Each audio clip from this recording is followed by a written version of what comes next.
Paramashivoham. Om Nityananda Paramashivoham. Om Nityananda Paramashivoham. Om Nityananda Paramashivoham. Om Nityananda Paramashivoham.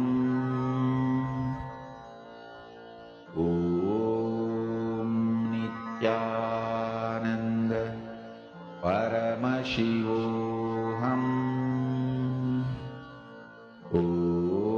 Om Nityananda Paramashivoham. Om Nityananda Paramashivoham. Om Nityananda Paramashivoham. Om Nityananda Paramashivoham. Om Nityananda Paramashivoham. Om Nityananda Paramashivoham. Om Nityananda Paramashivoham. Om Nityananda Paramashivoham.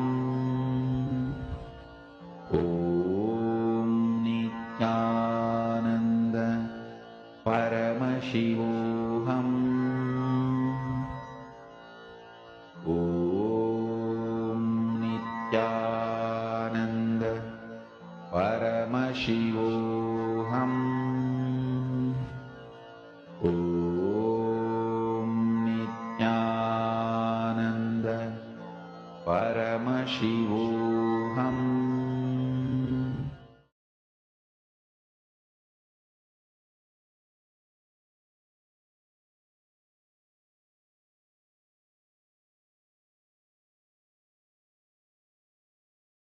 See, when I use the word be your own boss, most of us feel only economical freedom and economical independence. You think once you have your economical independence and economical freedom, you are your own boss. If you think it is all about economical freedom and economical independence, even if you get that, you will try to make others slave with the same stupid structure in which you were functioning, because now you have become mother-in-law. You torture your daughter-in-law the same way your mother-in-law tortured you, and you continue the tradition. Any continuity of the tradition, whether you are a daughter-in-law or mother-in-law, you are slave. You can't be your own boss. You may be poor man's version of rich man becoming reality, not the real rich man. You may be slave's version of boss becoming reality, not the real boss. Boys live as slaves, men live as slaves version of boss, legends live as real boss. Real boss means breaking from this whole chain of being slave or keeping somebody a slave using the same system through which you have been kept slave. So it is not just economical independence, that is a side effect. It is not just economical freedom. It is a lot more. I'll call it as cognitive freedom, freedom to cognize without the interference of the intellectual terrorists. Listen, ability to cognize independently, which immediately liberates you, is being your own boss. Whether it is about your headache or head itself. The idea, cognition you carry about your headache should liberate you from the headache immediately. If there's a pain, you don't have the right cognition. Don't blame, I have the cognition, but I don't know how to use it. I don't know how to apply it. Still I have a pain. No. If you have pain, you don't have cognition. If you have cognition, you don't have pain. Whether it is relationship issues, headache, stomach pain, or economical issues, or the suffering of ignorance. Understand, that is very important. Suffering of ignorance means not standing up for your integrity at some time in the past due to weakness and ignorance, and not correcting it even now, is what I call shrinking, withdrawing from life.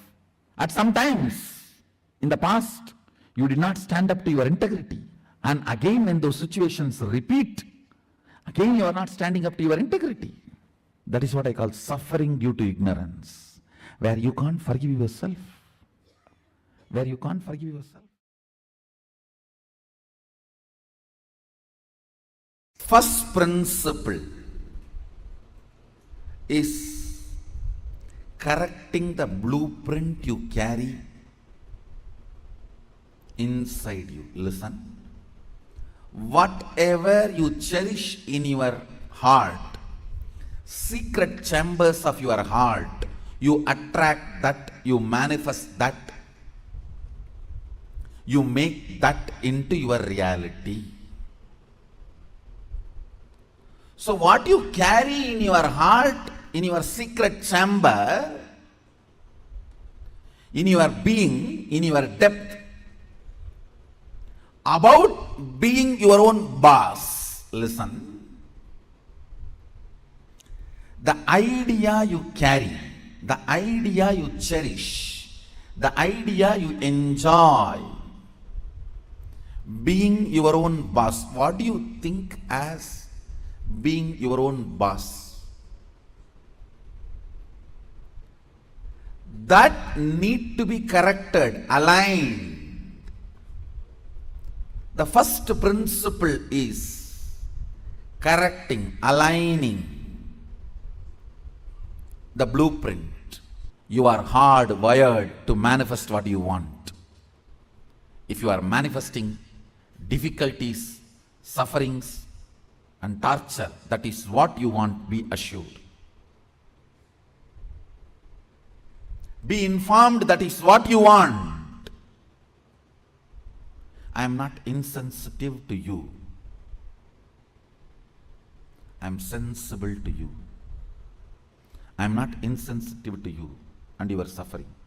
Understand? Your ideas about being your own boss needs acid wash. If you cognize yourself as bound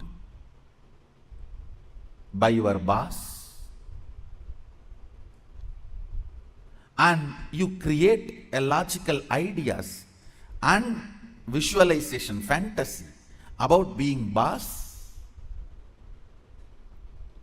suddenly, some way,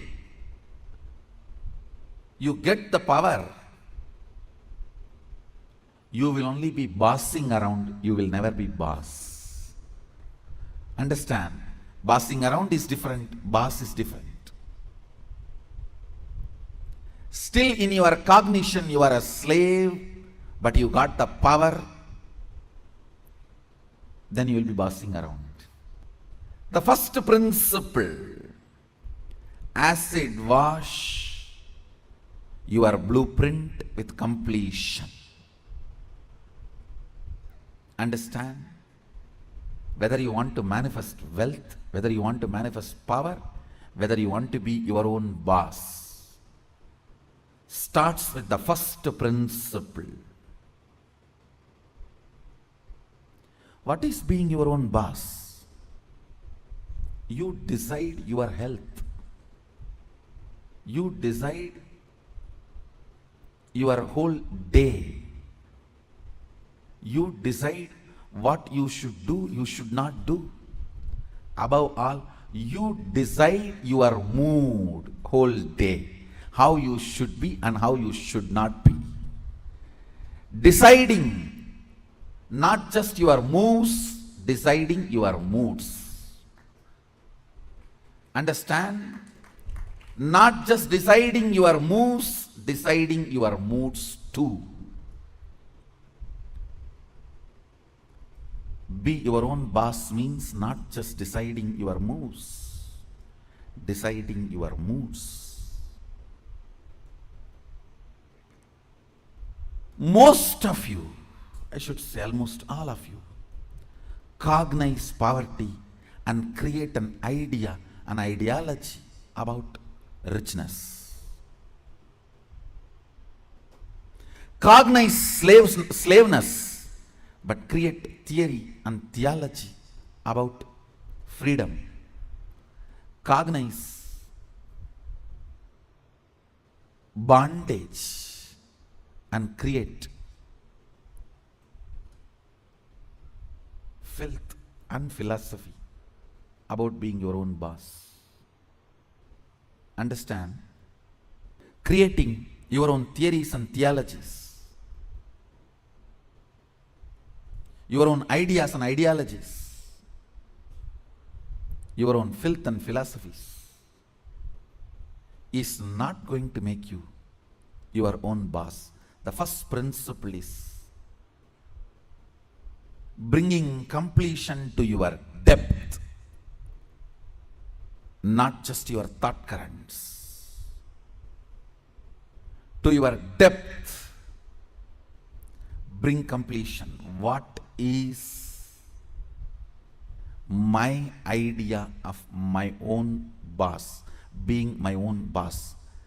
How much of it is based on my past incompletions? How much of it is based on my integrity to my life? Understand, freedom should be integrity to your existence.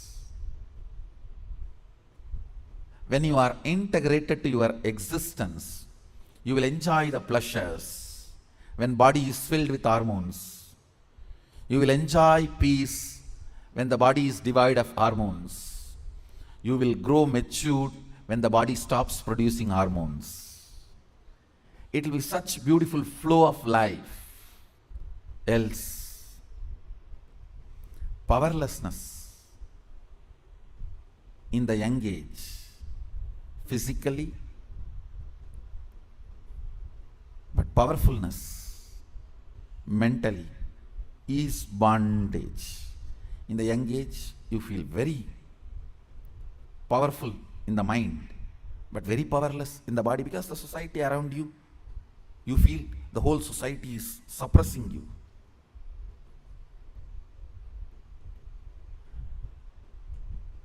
When you are old, the whole society gives you freedom to do what you want, but you become powerless physically. This whole conflict will not happen. Understand? The whole conflict will not happen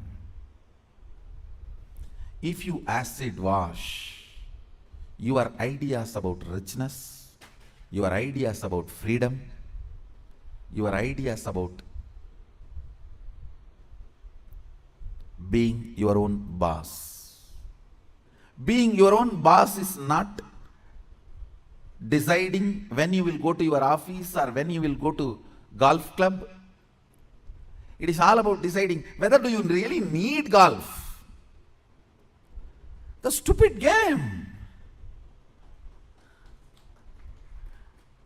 Because your boss was doing that and you were waiting for him to come back, your anger and vengeance against him towards this whole boss idea.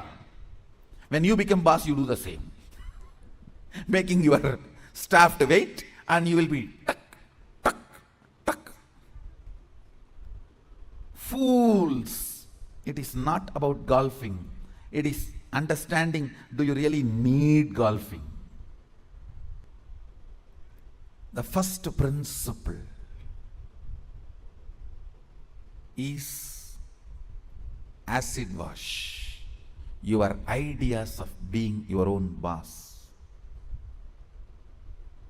I have seen many of you become rich just to take revenge on your relative who was rich and did not help you when you were poor. No. Many of you acquire titles,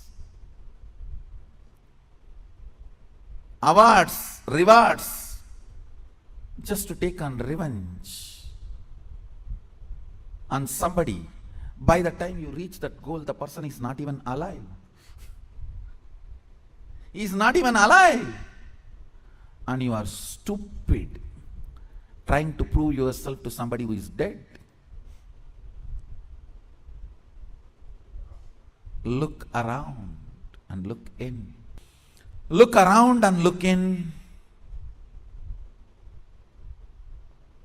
What is your depth? Understand? Your length, logic creates ideas. Your breath, heart converts that ideas into ideology. Your length, logic creates theories.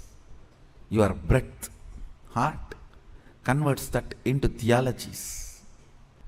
When your cognition, depth is established in the completion, from that completion, the ideas of richness you create will simply become reality. From that completion, the idea of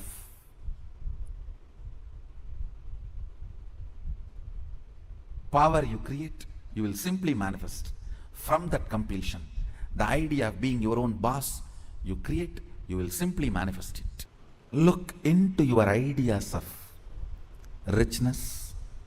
Look into your ideas of powerfulness. Look into your ideas of what is being your own boss. The moment I utter the word be your own boss, you think I can design my whole day, all my moves. But you don't understand. You will be real boss only if you can decide mood of the whole day also, not just moves of the whole day.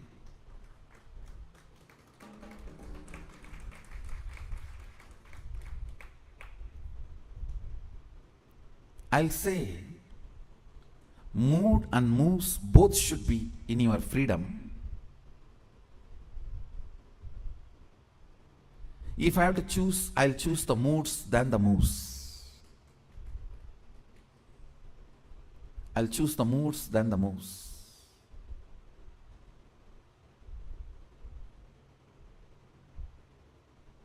When you are not able to handle your moods, better to be slave of somebody who has a best mood.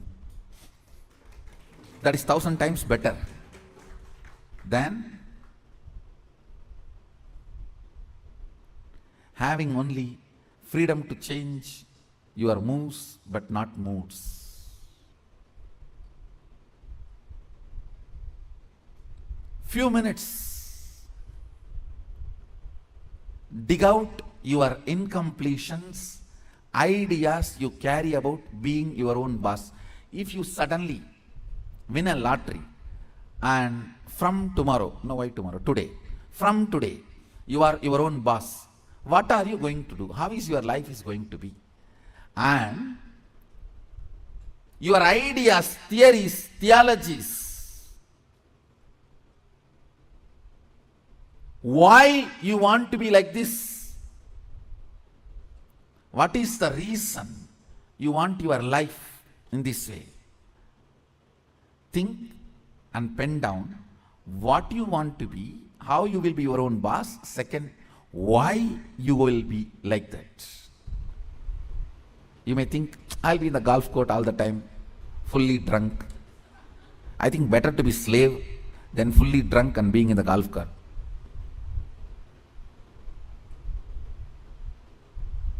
Why you want to be like that? Because that is what is your idea of being your own boss when you were a slave.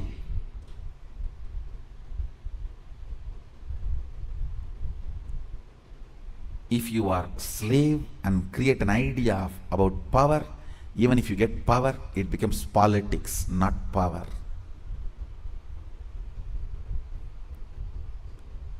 If you have an idea of poverty and you get wealth, you don't become wealthy. Wealth stinks around you.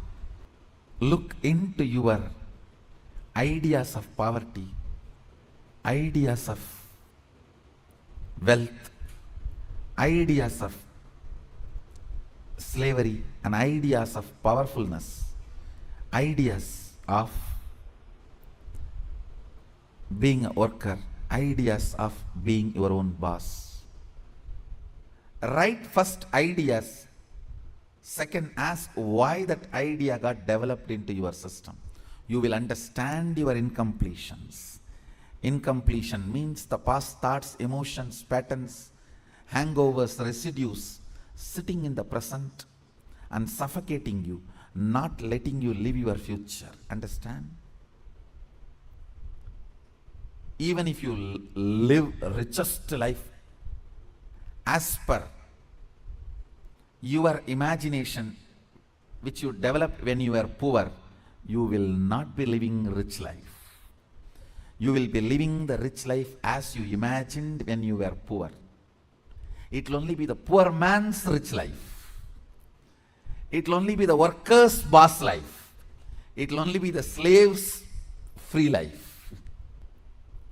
More than richness, you need to understand what for you need rich life.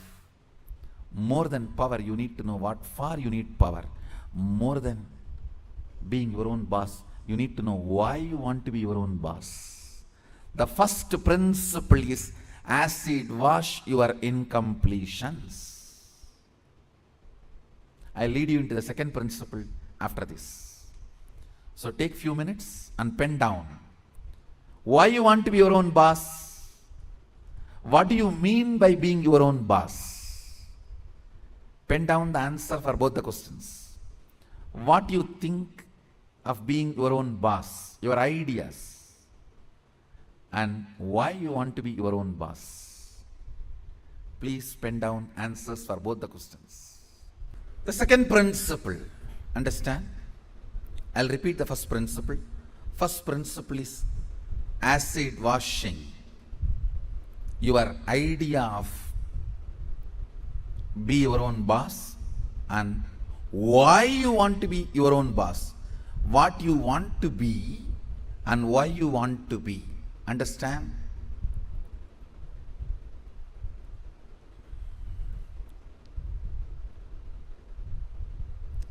Knowledge, clarity, Saraswati, understanding is the foundation on which anything can be built.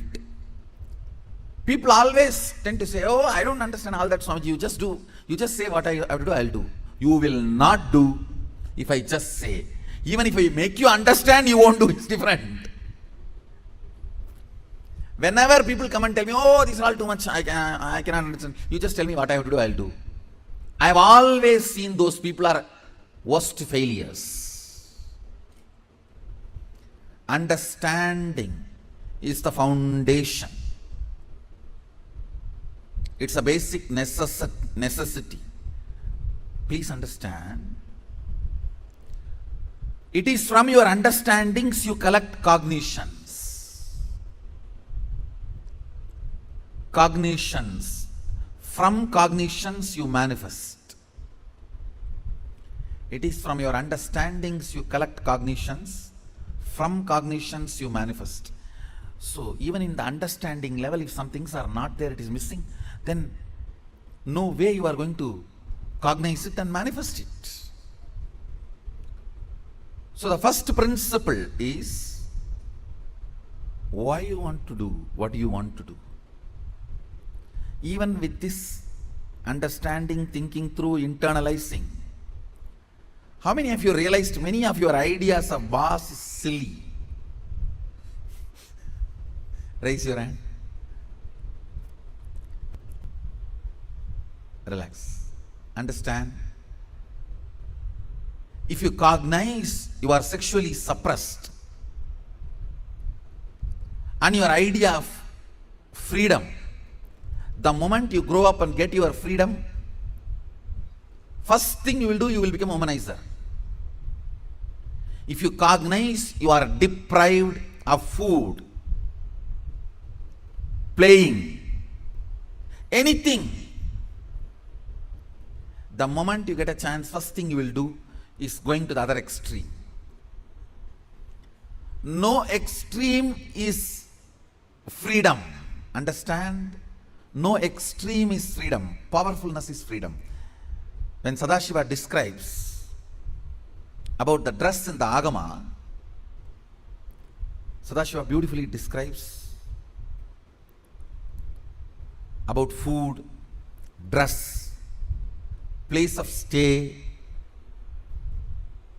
such precise definitions.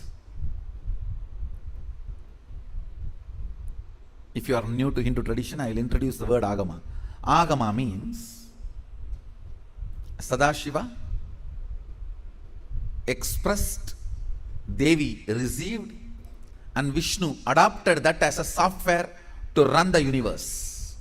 Agama is oldest and most updated software to run the universe.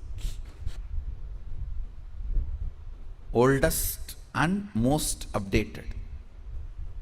Incarnations are the updations. Now listen to the second principle.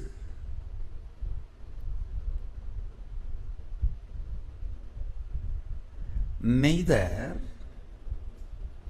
your ideas about being your own boss is right, nor they are wrong. Listen carefully. Coming to the same understanding principle, neither your nudity nor your modesty is right or wrong. If you are feeling empowered by covering yourself, that is your dress code. If you are feeling empowered by exposing yourself, that is your dress code. What all the ideas about being your own boss empowers you? Listen, when I say empowering, making you feel powerful, joyful, ecstatic, I tell you, sometimes you do some politicking and jump into the seat of the boss. Then you know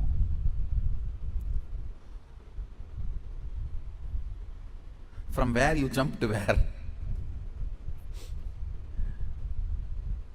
Potato felt the pot and the water in the pot is too hot and it jumped into the fire. Because the pot and the water in the pot is too hot, potato jumping into the fire. Precise stupidity you do because the seat of a worker seems to be too hot, you jump into the seat of the boss. Understand? Feeling empowered matters. Feeling complete matters. You may say, no. If I just grab the seat, in 6 months I'll become all right. You may become insensitive, but you will not become all right. That is like astrologers telling, oh, next 7.5 years you have Shade Sat. After 2.5 years, Rahu. Then again, 3 years, very bad. Grahas. Then if you ask, oh, after that I will become all right. No, you will be habituated. No, that is exactly, if you are consoling yourself, let me grab the seat by hook or crook. Then in 6 months, I'll become all right. No, you may become insensitive, but you will not become all right. And one more thing, whenever you become insensitive to some parts of you, that develops as a blind spot and continues to torture you. Understand? Continues to torture you. Completion matters. Feeling empowered matters. To be your own boss. So second principle, listen. Second principle is completing your cognition of slavery, being a subordinate, being a staff, being worker, not being boss. Completion is the second principle. Of course, third principle is responsibility. I call it responsibilism. Basic problem is you do not have confidence on you to be your own boss. I tell you, only fools work for others.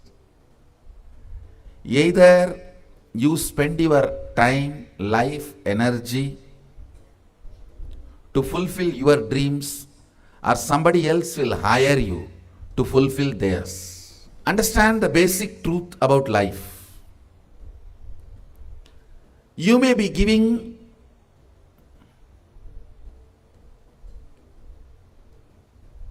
little energy to your time. See, you have time in front of you as days. You may be giving little energy to it, but you are not giving life to it.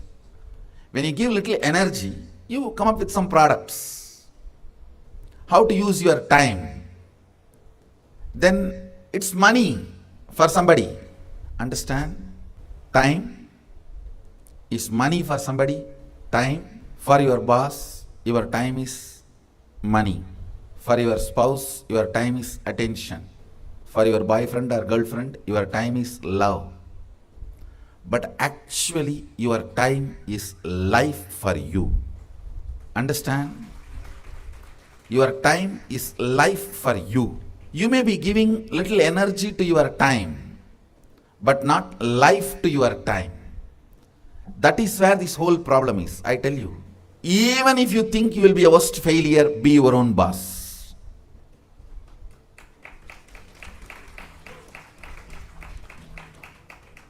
See, when you decide what should be done, how to make yourself a product, how to share with the world, when you have the complete freedom, you can't be in depression for a long period. You can't be in depression for a long period. You have to wake up. There are multiple reasons why you should wake up, but you will wake up. Sometimes greed will push you.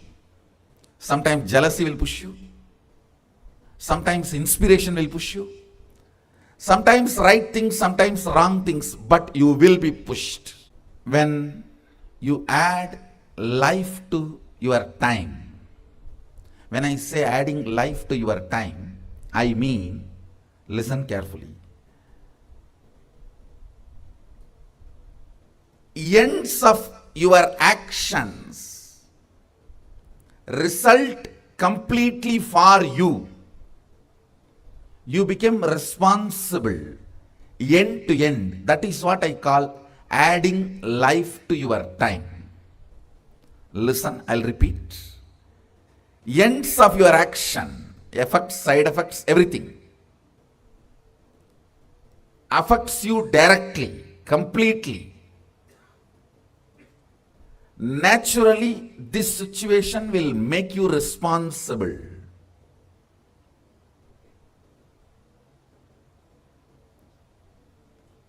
The responsibility, knowing that you are only going to be affected by the ends,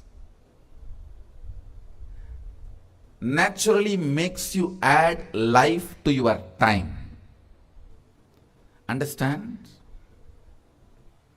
Your time, if you only add little intelligence, it becomes product. If you add little energy, it becomes activism. But if you add this great powerful component. Responsibility. Responsibility which comes by the clarity. The end is going to affect only you. See, the biggest problem with working for somebody is you do not care about the end product. It means you do not care about your life. It is all about what you can grab from that person to make yourself comfortable. You do not care about your life. Your actions, your thought currents, are they aligned? Are they useful for you and the society? You do not care about that. You do a project for 10 years and the whole project collapses, you don't care. The salary you received and the life you made for yourself all matters if you are working for somebody.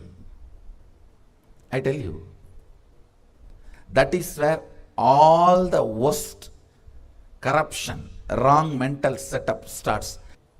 I should say, not only the person who asked this question, many of you are in this situation. I create product and different people have profit, but not me. How many of you feel you have this problem? All of you do not take responsibility for your actions end to end. You are afraid of the statement, you will be, the end will affect only you. Right or wrong, good or bad, only you are going to stand to face it. You are afraid of that. You want somebody to face for you. When somebody has to be faced for you, naturally the benefits will go to them. It will go to them. So understand, it boils down to taking responsibility. I tell you, failing few times is perfectly all right. Then being under somebody and be a failure for whole life. When I say be your own boss, I mean your whole day should be decided by you. To whom you should serve, to whom you are going to share yourself, with whom you share your energy, with whom you share your products, with whom you share your love, with whom ultimately you share your life. All this should be your freedom. Understand when I say be your own boss? Multiple levels I am talking. You try to understand only work level. Work level is only one level. With whom you share your time. Your boss. That should be your freedom. With whom you share your products, your clients, customers, should be your freedom. I tell you.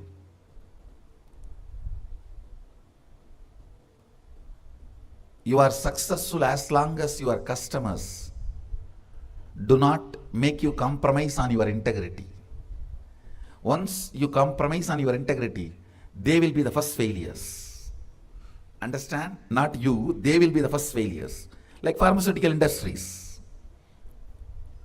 The customers have made the company to compromise on integrity. Who suffers? Customers. Whenever your integrity is compromised for customers, clients, who receives your service or products, they will be the first persons to be affected. Listen to these few things. Same way, with whom you share your love, your life partner. When you are in the mood of demanding love, it's only going to be a constant bondage and torture. When you are your own boss, you know how to share it, how to share the love. Like Sadashiva, he may swallow the whole poison, but he will share the nectar. understand all the stress of the things going around you, all the stress of the things happening around you is the poison. The churning of the Milky Ocean, if you know the story, you can understand. The churning of the Milky Ocean is nothing but happenings around you. Sometimes the stress poison comes out of it. Incompletions comes out of it. Difficulties comes out of it. Problems comes out of it. Inevitably, there are some things you can never avoid in your life. The mother-in-law, daughter-in-law problem of India. Indian mother-in-law, daughter-in-law problem. Now, please understand, I am very serious. Even if the mother-in-law is dead, you can't avoid the problem. My grandmother is dead, my mother is still afraid of her. No, really. From my own experience, I am telling you. And I have to remind her once, she is dead years ago. Why don't you forget her? She will shiver, my mother will shiver, even if the mention of my grandmother's name. I said, don't you understand, she is dead? No, there are many problems you can't avoid just by the very nature of the happenings around you. A man who is capable of swallowing all the poisons and continue to share the nectar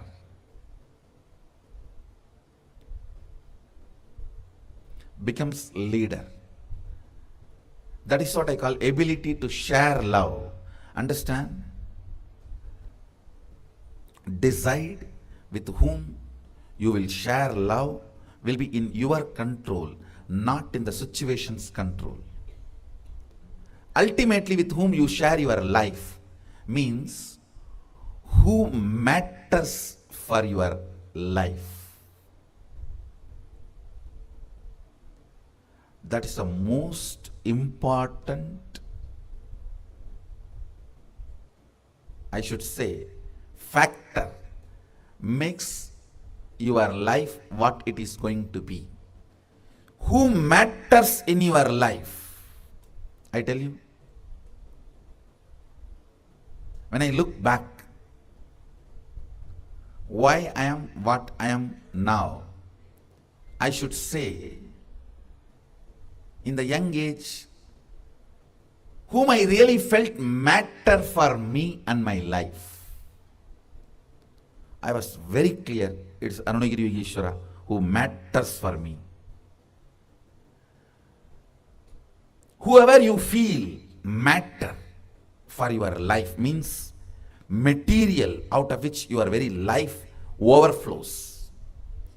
The functioning, activation, Jakrat, waking up of your life happens by that person who kindles life fire in you, who makes your eyes wide open, whose memory makes you jump out of your bed, whose thought current is the first thought current before you wake up and last thought current before you fall asleep, who matters, molds your life. Understand? They become the life material for you.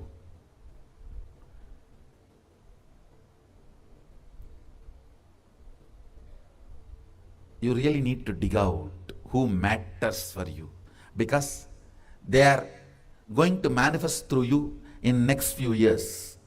Whoever matters for you, you are in Shaktipada with that person. If that person is a politician, you are going to become a politician. If that person is a cinema celebrity, you may not become cinema celebrity, at least you will be in fantasy of the cinema celebrity. You will be fantasizing. You are a celebrity at least for a few people around you. You are Facebook. I wanted to teach today. The third principle is responsibilism. Understanding the end result is going to be affecting only you, even though you try your best to push it on somebody else. See, end of your life, do you want to be standing and giving justifications, or do you want to be standing and declaring your victories? What is it you are visualizing? end of every situation, do you want to be standing and giving justification? Oh, I tried my best. This fellow failed and that fellow disappeared. He ran away. She disappeared. Do you want to be talking in that language? Or do you want to be standing and declaring, whatever I have been endowed, given, I used it to my best. I did it my best. Do you want to be standing and declaring this? Or do you want to be standing and, oh, I tried my best. This person ran away, that person ran away. Anybody else in my situation would have committed suicide. I at least survived. What is the language you want to talk end of the day? That matters. Whatever language you talk, you are responsible. This understanding will make you your own boss. Understand? Just because you stand up and say, oh, this fellow ran away, that fellow ran away. Nothing was right. All grahas were against me. All this was against me. That was against me. That was against me. And anybody else would have committed suicide in my situation. At least I sailed through. Even if you talk all this, who is going to be affected by the end result? You.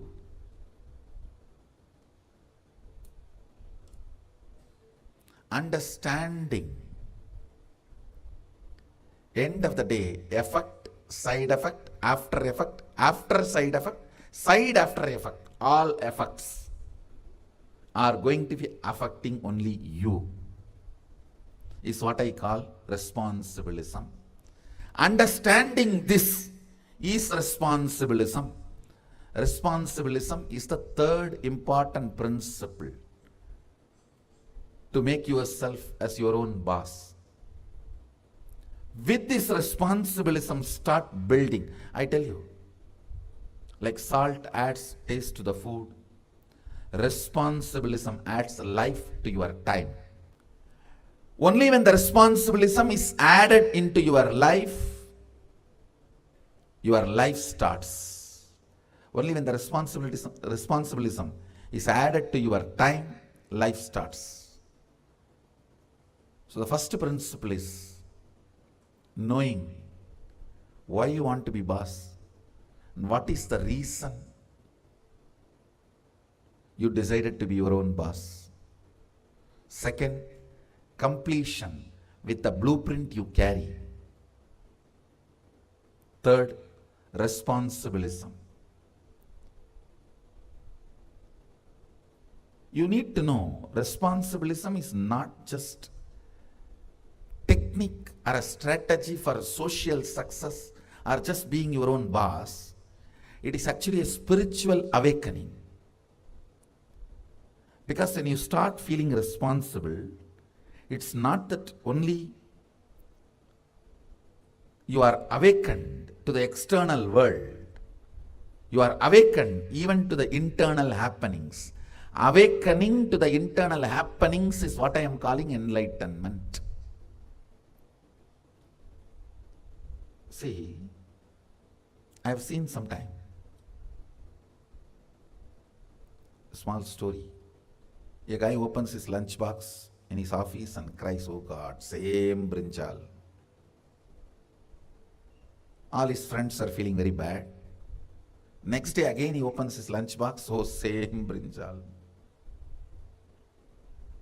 Third day again he opens his lunchbox and cries, oh same brinjal, oh God, I can't take it anymore.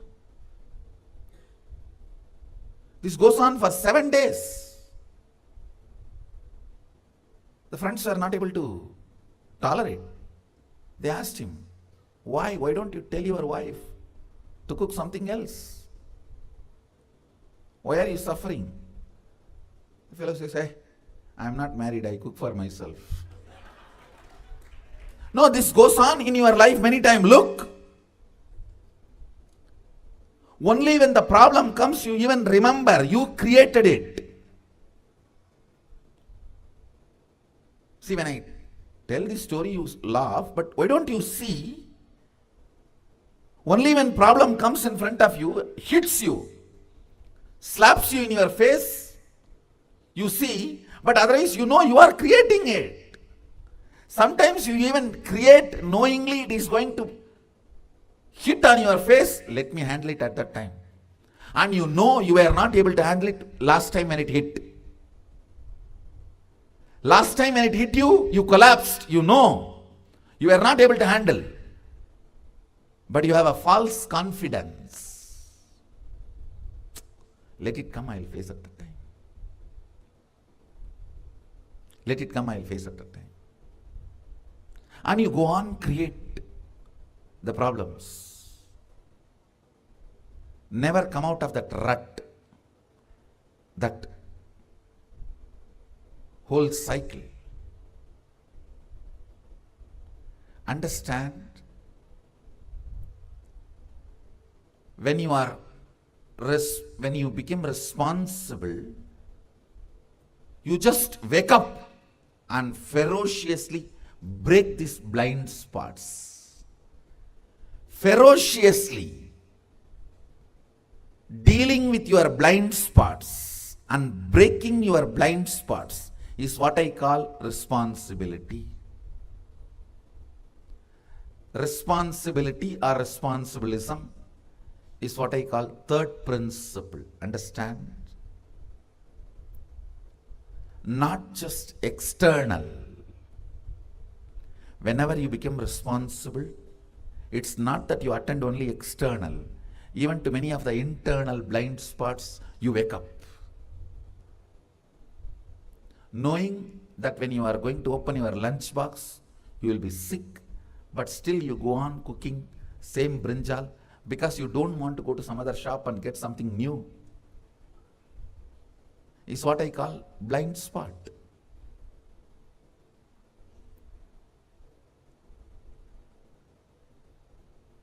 I should say, knowing the problem is going to come and continue to create the problem is what I call third eye blind spot. Not just two eyes blind spot, it's a third eye blind spot. Responsibilism opens not only the external, even internal. You know, you will create the situations only which you can handle. Is responsibilism. You will create situations, enter into contracts, enter into the interactions, everything where you can handle your life on your own is what I call being your own boss. Understand? These words may look, going above my head. With the next few process, internalize. I tell you, if I am uttering 50 statements, even only 5 becomes your cognition, I'll feel I've done my job. I'm talking for everyone. Even if 5 cognitions enter into your system, I'll feel I've done my job.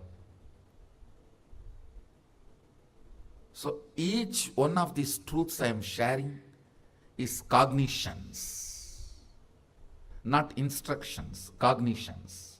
See, if I speak and you say, okay, he's telling something must be good for me, it is instruction. If I say something, he's right, yes, exactly, this is what I want to verbalize, I am not able, yes, verbalized it, then it is cognition.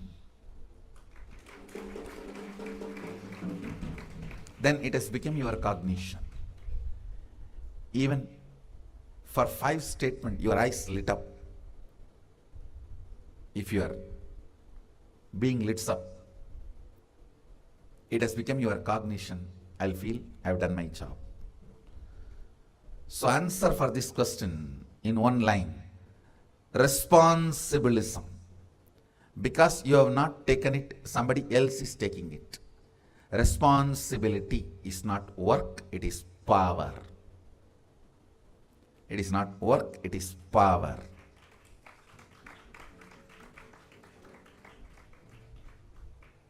Whoever feels responsibility is work, will be a Shudra, the fourth class. Whoever feels responsibility is a power, naturally will make their life successful and they will be their own boss.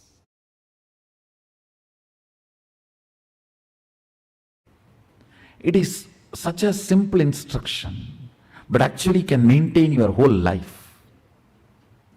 The thing is, now you need to know how to live that instruction.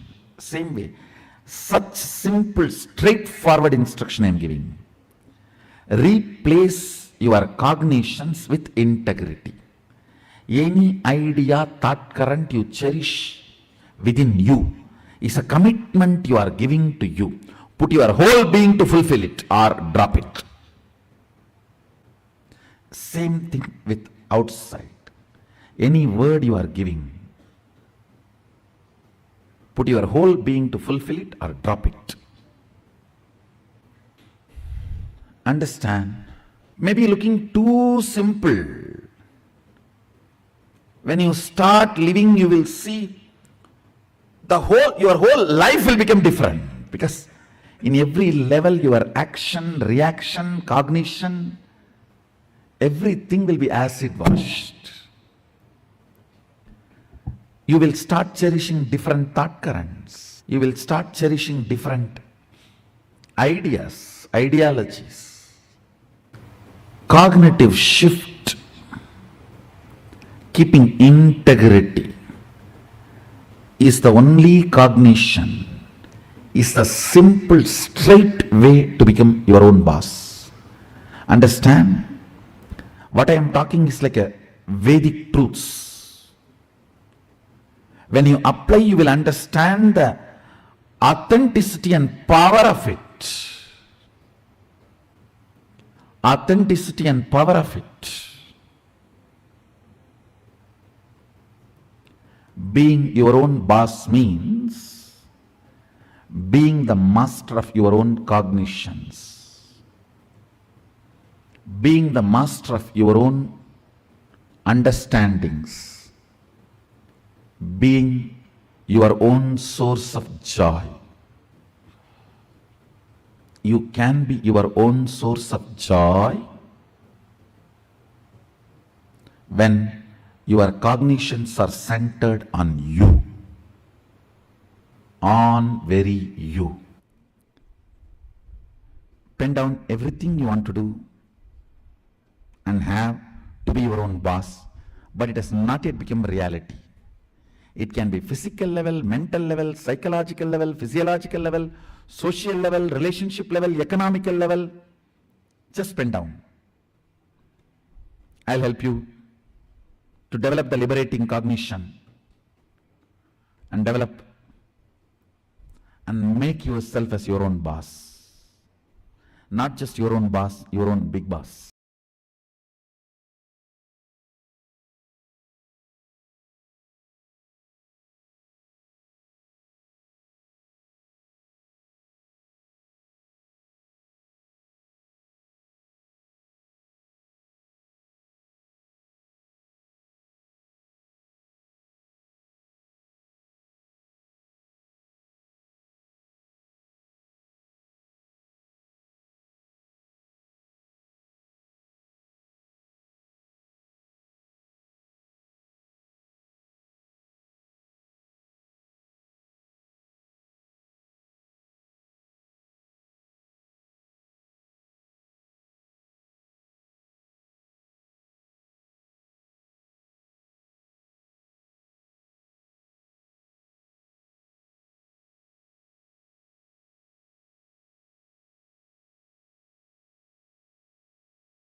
Nityanandam, Swamiji very briefly revealed about how you can be your own boss, what it means to be your own boss. And Swamiji gave a very, very important revelation of all.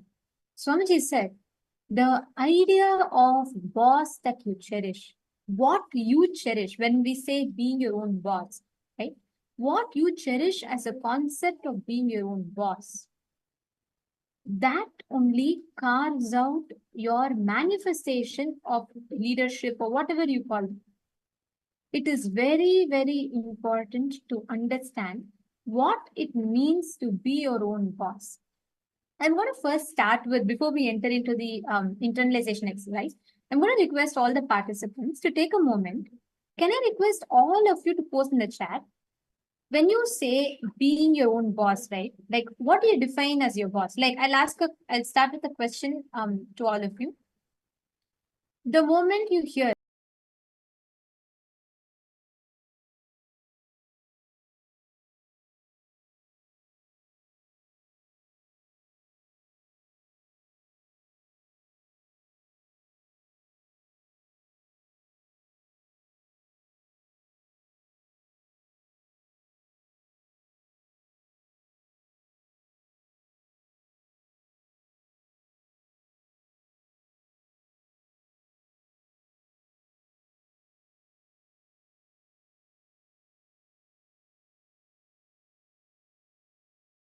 Nityanandam, I apologize for the technical glitch. Hope you're all able to hear me now. Okay, so I'm going to request all of you, all the participants here, to start with posting.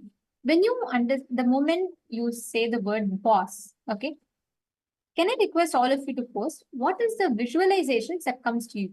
Like, if you hear the word boss, the first thing that comes to you is like, freedom to choose what you want to, and all of that. The moment you hear the word boss, what is the first thing that comes to you? Can I request each of you to please post it in the chat? Because what Swamiji has revealed here, if you do this exercise today, you will suddenly see how the definition of leadership, ownership that you carry in life, and how you deal with situations will completely change. See, first and foremost, the idea carry about that being our own boss. Actually, the very idea about boss, leader, boss, each of these ideologies we carry matters a lot. What kind of the things that you had faced earlier, many of your own incompletions, all that would actually be sitting in your core, and that would be dictating about what it means to be your own boss.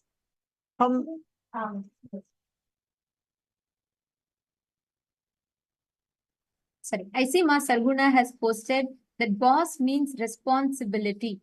Okay.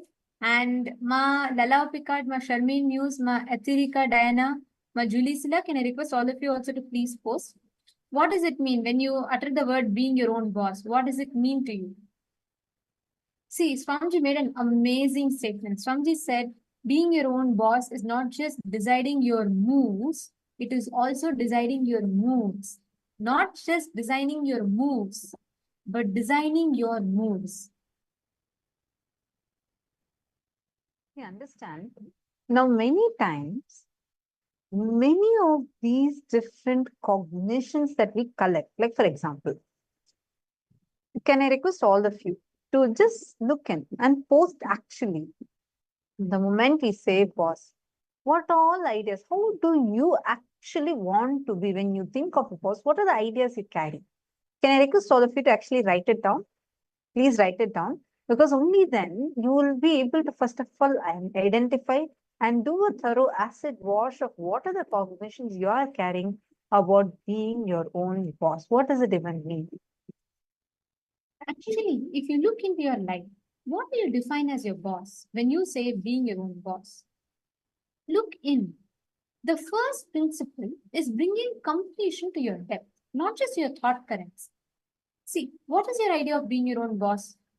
How much of it is based on my past incompletion and how much of it is actually based on integrity to your life? Like, for example, if someone like Maybe you went and asked your boss for leave and then he said no.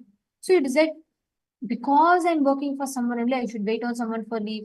I should, wait for people's approval. I should wait for people's opinions. People opinions matter to me. If I was my boss, I will just make a decision and I can do. And you will work to become a boss just so that you can take a leave. Swamiji tells very beautifully, whether you become a boss or not, but if you have an incompletion driving your decision, whether or not, with or without being a boss, you still fail. Because if it is incompletion driven decision, every decision of yours, every single time that you make a decision, you again and again and again create that struggle within you. The first principle is bringing completion to your depth. Take a few minutes, analyze what according to you means boss. When we say being your own boss, what does it mean to you? The idea or the concept of boss that you carry. What exactly does boss mean to you? I request each of you to please pen this down. Paramashivoham.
society. Now, in the next step of this process, I request all the participants to pen down, write down in detail about which the concept that you have developed in you of freedom, of being a boss.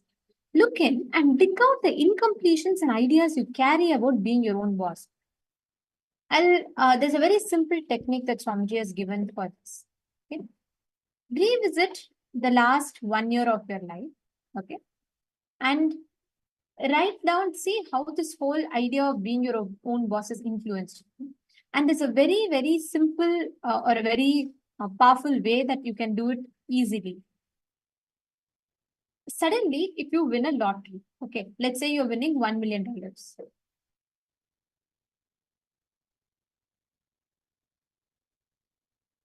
How will you actually use it? Like, how will you actually spend your next 24 hours of your life with it? Like, what are the decisions you make? If you win a lottery and you have the money that you dreamt of, what will your decisions be? Will you invest? Will you spend? Think about it and pen that down. It will actually help you a lot in understanding your concept, what according to you, the concept of being your own boss, what it means to you. So please take a minute and pen this down.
Nityanandam. Hope you all have finished writing. Now, in the next step of the process, listen very carefully. If you have finished penning down, how you will spend that 24 hours? See, many times, the moment you get that $1 million, first you may think, whenever I didn't have money, I always had to struggle. I had to wait for my boss to tell, okay, for me to take a vacation. Or I always dreamt of flying in business class because everyone rich flew in that and I could never. So just because people rich flew in business class and I want to also do it, just because people who are rich do it, understand that very definition that you carry. That means you're only living poor man's version of what is being rich, but actually not what is richness. If you bring responsibilism, you will create the situations only which you can handle is responsibilism. You will create situations, enter into contracts, enter into interactions, everything where you can handle the life on your own. That is what is being a boss. It is not living your boss's version of reality. That is not what is being a boss means. Being a boss means for you to live what you can handle. Just because your boss used to keep firing people left, right, and center, you think, wait for me, one day I will become a boss and I will just fire people around. You are not living what your reality is. You're only living your boss's version of the reality. Every single aspect bring responsibilism in your thinking. If you bring responsibilism in the way you think, in the way you operate, you will see so much of breakthrough will happen. Now, once again, spend a few minutes, bring back the tab, any device that you have, sit and manifest this cognition as a power in your inner space. Sit with the declaration. A boss is a person who's able to handle not just the moves, but even the moods. Not just the external moves, but even the internal moods. So sit now, decide and look in. See what kind of mood your inner space is operating. Are you constantly juggling between self-doubt, self-hatred, and all of that? Or are you grounded and centered in the space of oneness? Sit. Consciously bring your awareness. Please start manifesting.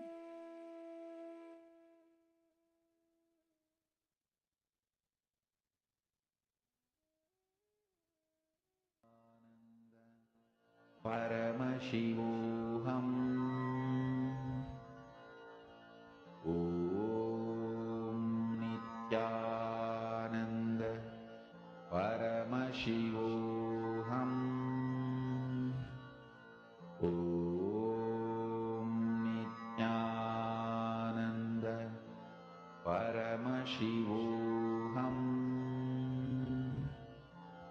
Om Nityananda Paramashivoham Om Nityananda Paramashivoham Om Nityananda Paramashivoham Om